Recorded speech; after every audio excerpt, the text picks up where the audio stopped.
আসসালামু আলাইকুম। সবাই কেমন আছেন? আশা করছি সবাই ভালো আছেন। আমি আবারও চলে আসলাম আপনাদের মাঝে। আজকে গুরুত্বপূর্ণ একটা বিষয় নিয়ে আলোচনা করব। আজকের আলোচনার বিষয়, কেউ যদি দেরিতে তার কর্মস্থলে উপস্থিত হয়, তাহলে সেই দেরি করার জন্য একটা নির্দিষ্ট পরিমাণ অ্যামাউন্ট আমরা কর্তন করতে পারি শ্রম আইন অনুযায়ী। তো আমি আজকে দেখাবো কিভাবে আপনারা কেউ যদি দেরিতে তার কর্মস্থলে উপস্থিত হয়, সেই লেটের কর্তনের যে ক্যালকুলেশন সেটা আমি আপনাদেরকে আজকে দেখাবো। এরকম আরও নতুন নতুন ভিডিও পাওয়ার জন্য অবশ্যই আমার চ্যানেলটাকে সাবস্ক্রাইব করুন, লাইক এবং শেয়ার করে পাশে থাকুন।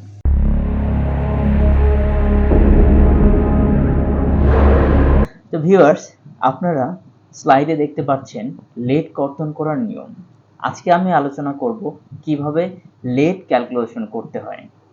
আসুন শ্রম আইনে কি বলা আছে একটু দেখে আসি। ধারা 126 কর্তব্যে অনুপস্থিতির জন্য মজুরি কর্তন। ধারা 126-এর 1-এ কি বলা আছে দেখুন। ধারা 125-এর উপধারা 2-এর ক্ষয়ের অধীন কর্মস্থল হইতে অনুপস্থিতির কারণে কোন শ্রমিকের মজুরি হইতে কর্তন কেবল তখনই করা যাইবে যখন তাহার নিয়োগের শর্ত অনুযায়ী কাজ করার কথা, তখন যদি তিনি সমস্ত সময়ের জন্য অথবা উহার কোনো অংশের জন্য অনুপস্থিতি থাকেন, তাহলে অবশ্যই তাকে কি করতে হবে? অনুপস্থিতি থাকতে হবে। কি পরিমাণ থাকতে হবে? কোনো অংশ অথবা সমস্ত সময়ের জন্য অনুপস্থিতি যদি থাকে, তাহলে আমরা কি করতে পারি? মজুরি হইতে কর্তন করতে পারি। এখন আসেন, নিয়োগের শর্ত অনুযায়ী বাংলাদেশে আমাদের সাধারণ কর্মঘণ্টা 8 ঘন্টা। তাহলে আমরা কি করতে পারি? যদি তিনি সমস্ত সময়ের জন্য অর্থাৎ 8 ঘন্টার জন্য অনুপস্থিত থাকেন, কিংবা 8 ঘন্টার কোনো অংশের জন্য অর্থাৎ 2 ঘন্টা বা 1 ঘন্টা বা 30 মিনিট কোনো অংশের জন্য অনুপস্থিত থাকেন, তাহলে আমরা কর্তন করতে পারি। আরেকটু ভালোভাবে বোঝানোর জন্য আমি আরেকটা ধারা দেখাচ্ছি। ধারা 111-তে বলা আছে, দেখেন, কোন প্রতিষ্ঠানে কোন দিনের কাজের নির্ধারিত সময়ের আধা ঘন্টা পরে যদি কোনো শ্রমিক কাজে হাজির হন, তাহা হইলে মালিক উক্ত শ্রমিককে উক্ত দিনের কাজে নিয়োগ করতে অস্বীকার করিতে পারিবেন। অর্থাৎ কেউ যদি লেট করে আসেন, তাহলে আমরা তাকে মজুরি হইতে কর্তন করতে পারি, অথবা ওই দিনের জন্য তাকে আমরা কাজে দিতে অস্বীকার করতে পারি। শ্রম আইনে স্পষ্ট করে বলা আছে। এখন আসুন আমরা কিভাবে ক্যালকুলেশন করব। দেখুন, স্ক্রিনে একটা অপারেটর আছে এবং তার বেতন দেওয়া আছে 8,420 টাকা। আমরা আগে অঙ্কটা দেখে নিব, তাহলে অঙ্ক বুঝলে আমরা এক্সেলে ক্যালকুলেশনটা করতে পারবো। তারপরে আমরা এক্সেলের ক্যালকুলেশনটা দেখাবো।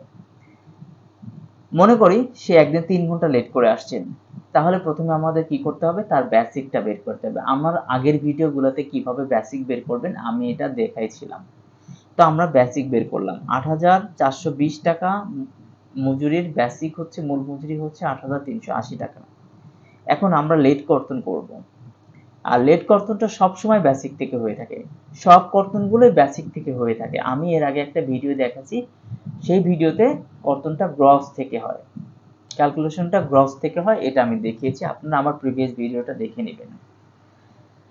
এখন আসি, তাহলে এই গ্রসকে আমরা কত দিয়ে ভাগ করব? 30 দিয়ে ভাগ করব। 30 দিয়ে ভাগ অর্থাৎ 30 দিন। 30 দিন, তাহলে তার একদিনের কত টাকা আসে? 146 টাকা আসে তার বেসিক। একদিনের মূল মজুরি তার কত? 146 টাকা। একদিন সাধারণ কর্মঘণ্টাকে ভাগ করে পাই, একদিন সমান কত? 8 ঘন্টা। তাহলে 8 ঘন্টা অর্থাৎ 8 ঘন্টায় তার কত টাকা আসে? 146 টাকা। তাহলে 1 ঘন্টায় কত টাকা আসে? 18 টাকা 25 পয়সা। তাহলে সে 3 ঘন্টা লেট করে আসছে। 3 ঘন্টা লেটের জন্য সে কত টাকা পাবে? ওই 18 টাকা 25 পয়সাকে 3 দিয়ে গুণ করলে 54 টাকা 75 পয়সা। অর্থাৎ 3 ঘন্টা লেটের জন্য তাকে আমরা কাটতে পারবো 54 টাকা 75 পয়সা।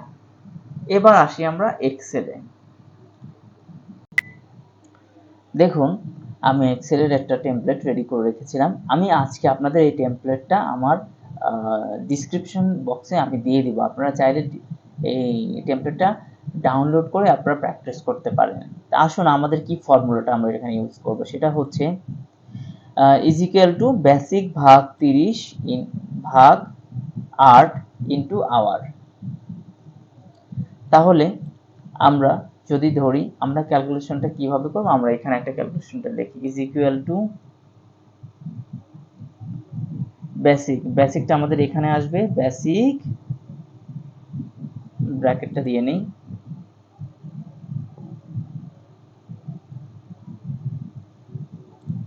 ভাগ 30। 30টা হচ্ছে 30 দিন, 30 দিন ভাগ করে আমাদের বের হয়েছে একদিনের টাকা। একদিনকে আবার আমরা কয় ঘন্টা দ্বারা ভাগ করব, 8 ঘন্টা। 8 ঘন্টা দ্বারা ভাগ করলে যে টাকাটা আসবে সেটা হচ্ছে 1 ঘন্টার টাকা। তাহলে ও যে কয় ঘন্টা লেট করবে সে কয় ঘন্টার টাকা চলে আসবে এখানে। দেখুন আমাদের এখানে আমাদের বেসিকের যে সূত্রটা আছে, দেখুন বেসিকের সূত্রটা এখানে দেওয়া আছে, বেসিকের সূত্রটা আমরা এখানে বসাই দিলাম। কারো গ্রস হচ্ছে 8,420 টাকা, তাহলে তার বেসিক আসবে 4,380 টাকা। সে যদি 3 ঘন্টা লেট করে আসে তাহলে তার কত টাকা আসে, 54 টাকা 75 পয়সা। দেখেন এখন অটোমেটিক ক্যালকুলেশনে চলে আসছে। এখানে আমরা টান দিয়ে নিচের দিকে নিয়ে ফর্মুলাটা দিয়ে নিব, নেওয়ার পরে আমরা কি করতে পারি, যে যত কারণ বেতন ধরে নেওয়া হচ্ছে আপনার 13,450 টাকা, সে 2 ঘন্টা লেট করে আসছে, 2 ঘন্টা লেটের জন্য তার কত টাকা কাটবে। ইজি একটা ক্যালকুলেশন, আপনারা চেষ্টা করলেই পারবেন। সবাই বেশি বেশি করে প্র্যাকটিস করবেন, লেবার ল এবং লেবার রুলস পড়বেন, তাহলে অনেক কিছু সমাধান পাবেন। ধন্যবাদ সবাইকে।